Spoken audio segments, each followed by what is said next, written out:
ओम नमो भगवते वासुदेवाय। हर हर महादेव। दोस्तों, स्वागत है आप सभी का मेरी इस व्रत कथा कहानी चैनल में। बृहस्पतिवार यानी बृहस्पति का दिन। बृहस्पति यानी देवताओं के गुरु, इसलिए ये गुरु का दिन यानी गुरुवार भी कहलाता है। हालांकि बृहस्पतिवार के दिन पूजा भगवान श्री विष्णु की ही की जाती है। इनकी पूजा से बृहस्पति देव भी प्रसन्न होते हैं। हिंदू धर्म के पौराणिक ग्रंथों में बृहस्पतिवार के व्रत का महत्व भी बताया गया है। मान्यता है कि अनुराधा नक्षत्र युक्त बृहस्पतिवार से ही शुरू कर लगातार 7 गुरुवार तक व्रत करने से बृहस्पति ग्रह के कारण पैदा हुए दोष से मुक्ति मिल जाती है। पौराणिक ग्रंथों में बृहस्पतिवार की कथा भी मिलती है। गुरुवार के दिन प्रातःकाल उठकर स्नान आदि कर व्रत का संकल्प लें। इसके बाद भगवान विष्णु जी और बृहस्पति देव का ध्यान करें। गुरुदेव व्रत प्रभु नारायण को पीले वस्त्र, फूल, फल, मिठाई आदि चढ़ाएं। इसके बाद गुरुवार व्रत की कथा पढ़ें या सुनें। पूजा में केला और केले के पत्ते का उपयोग ज़रूर करें। पूजा के बाद विष्णु जी की आरती करें। ऐसा मान्यता है बृहस्पतिवार की व्रत की कथा अगर आप सुनते हैं अथवा पढ़ते हैं तो व्रत के बीच में ही मत छोड़िए, उसको संपूर्ण करके आप अपने स्थान पर उठ सकते हैं। कथा के अनुसार प्राचीन काल की बात है। किसी राज्य में एक बड़ा प्रतापी और दानी राजा राज करता था। वो हर गुरुवार को व्रत रखकर दीन दुखियों को मदद करके पुण्य प्राप्त करता था, परंतु ये बातें उसकी रानी को अच्छी नहीं लगती थी। वो ना तो व्रत करती थी और ना ही दान पुण्य में विश्वास रखती थी। इतना ही नहीं, वो राजा को भी ऐसा करने के लिए मना करती थी। एक समय की बात है, राजा शिकार खेलने गए। घर पर रानी और दासी थी। उसी समय गुरु बृहस्पति देव साधु का रूप धारण कर राजा के दरवाजे पर भिक्षा मांगने आए। साधु ने जब रानी से भिक्षा मांगी तो वो कहने लगी, हे साधु महाराज, आप इस दान और पुण्य से तंग आ गई हूँ। आप कोई ऐसा उपाय बताइए जिससे मैं सारा धन नष्ट हो जाए और मैं आराम से रह सकूँ। इतना सुनकर बृहस्पति देव ने कहा, हे देवी, तुम बड़ी विचित्र हो। संतान और धन से कोई दुखी नहीं होता है। अगर अधिक धन हो तो इसे शुभ कार्य में लगाओ। कुंवारी कन्या का विवाह करवाओ। विद्यालय और बाग बगीचे का निर्माण कराओ, जिससे तुम्हारे दोनों लोग सुधरे। परंतु साधु की इस बातें से रानी की खुशी नहीं हुई। उसने कहा कि मुझे ऐसा धन की आवश्यकता ही नहीं है जिसे मैं दान ही दे सकूं और जिसे संभालने में मेरा सारा समय नष्ट हो जाए। तब साधु ने कहा, अगर तुम्हारी ऐसे ही इच्छा है तो जैसा मैं बताती हूँ तुम वैसे ही करना। गुरुवार के दिन तुम घर को गोबर से लिपना, अपने बालों को पीले मिट्टी से धोना, राजा से हजामत बनाने को कहना, भोजन में मांस मदिरा का प्रयोग करना, कपड़े धोबी का यहाँ धुलने देना। इस प्रकार के 7 बृहस्पतिवार करने से तुम्हारा समस्त धन नष्ट हो जाएगा। इतना कहकर साधु के रूप में बृहस्पति देव अंतर्धान हो गए। साधु के अनुसार कई बातें को पूरा करते हुए रानी को केवल 3 ही बृहस्पतिवार बीते थे। उसकी समस्त धन संपत्ति नष्ट हो गई। भोजन के लिए राजा का परिवार तरसने लगा। तब एक दिन राजा ने रानी से बोला कि हे रानी, तुम यहीं रुको, मैं दूसरा देश को जाता हूँ, क्योंकि यहाँ पर तो सभी लोग मुझे जानते हैं, इसलिए मैं कोई छोटा काम नहीं कर सकता हूँ। ऐसा कहकर राजा दूसरे देश चला गया। वहाँ वो जंगल से लकड़ियाँ काट कर लाता और शहर में बेचता। इस तरह वो अपना जीवन व्यतीत करने लगा।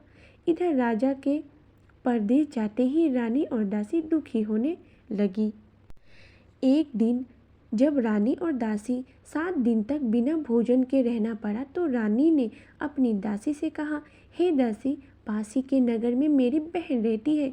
वो बड़ी धनवान है, तो उसके पास जा और कुछ ले आ ताकि थोड़ी बहुत गुजर बसर हो जाए। दासी रानी की बहन के पास गई। उस दिन गुरुवार का व्रत था। रानी की बहन उस समय बृहस्पति व्रत की कथा सुन रही थी। दासी ने रानी की बहन को अपने रानी का संदेह दिया, लेकिन रानी की बड़ी बहन ने कोई उत्तर ही नहीं दिया। जब दासी को रानी की बहन से कोई उत्तर नहीं मिला तो वो बहुत दुखी हुई और उसे क्रोध भी आया। दासी ने वापस आकर रानी को सारी बातें बता दी। यह सुनकर रानी अपने भाग्य को कोसा। उधर रानी की बहन ने सोचा कि मेरी बहन की दासी आई थी, परंतु मैं उसे नहीं बोली, इससे वो बहुत दुखी होगी। कथा सुनकर और पूजा समाप्त करके ही वो अपनी बहन के घर आई और कहने लगी, हे बहन, मैं बृहस्पतिवार का व्रत कर रही थी।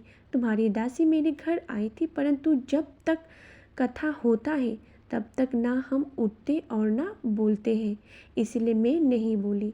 बताओ दासी क्यों आई थी? रानी बोली, बहन, तुमसे कोई बात छिपी नहीं है। हमारे घर में खाने तक का अनाज नहीं है। ऐसा कहते कहते रानी की आंखें भर आई।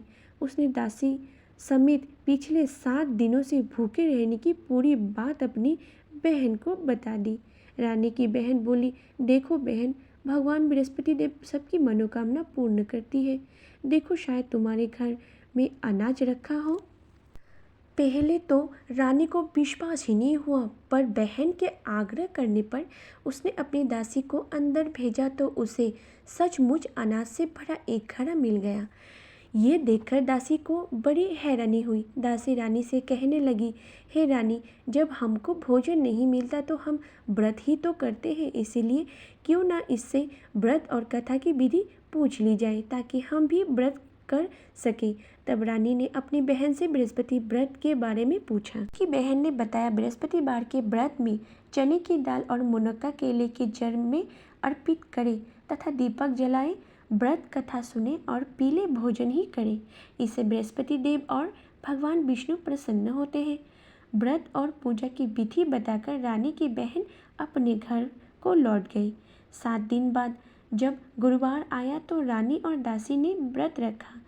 वो घुड़साल में जाकर चना और गुड़ लेकर आए, फिर उससे केले की जड़ तथा विष्णु भगवान की पूजा की।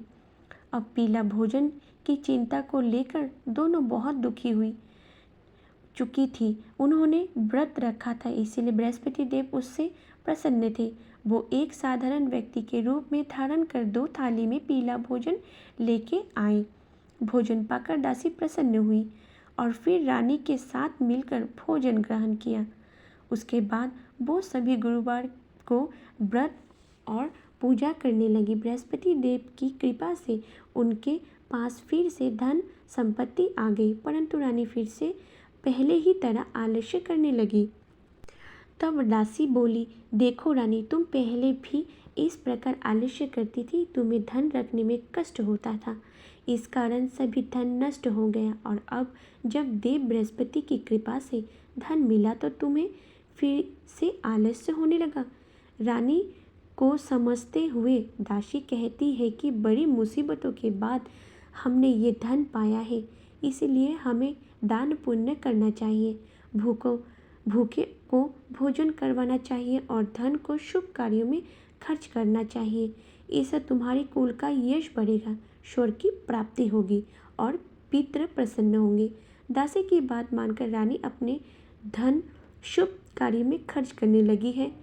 इससे पूरे नगर में उसका यश बढ़ने लगा। बृहस्पति व्रत कथा के बाद श्रद्धा के साथ आरती की जानी चाहिए। इसके बाद प्रसाद बांटकर उसे ग्रहण करना चाहिए।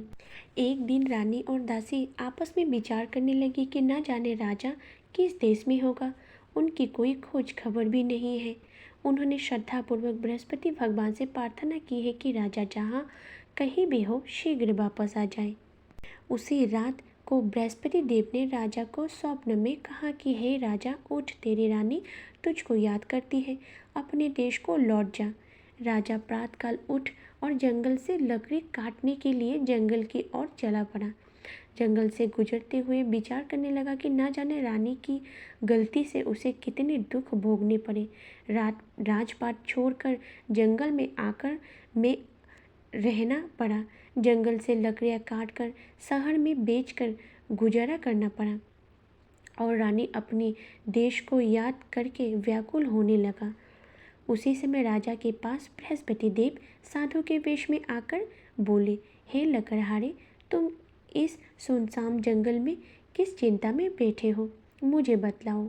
यह सुन राजा के नेत्र में जल भर आया। साधु की वंदना कर राजा ने अपनी संपूर्ण कहानी सुना दी। महात्मा दयालु होते हैं। वे राजा से बोले, हे राजा, तुम्हारी पत्नी ने बृहस्पति देव के प्रति अपराध किया था। उसके कारण तुम्हारा ये दशा हुई। अब तुम चिंता मत करो, भगवान तुम्हें पहले से अधिक धन देंगे। देखो, तुम्हारी पत्नी ने बृहस्पतिवार का व्रत शुरू किया है। अब तुम भी बृहस्पति देव की व्रत में चने की दाल और गुड़ और मुनक्का से विष्णु भगवान का केले के वृक्ष की जड़ में पूजन करो तथा दीपक जलाकर कथा सुनो। उस दिन एक ही समय भोजन करना, लेकिन भोजन में पीले खाद्य पदार्थ का सेवन जरूर करना। भगवान तुम्हारी सब मनोकामनाएं पूर्ण करेंगे। साधु की बात सुनकर राजा बोले, हे प्रभु, लकड़ी बेचकर तो इतना भी पैसा नहीं मिलता है जिससे भोजन के उपरांत कुछ बचा सकूं।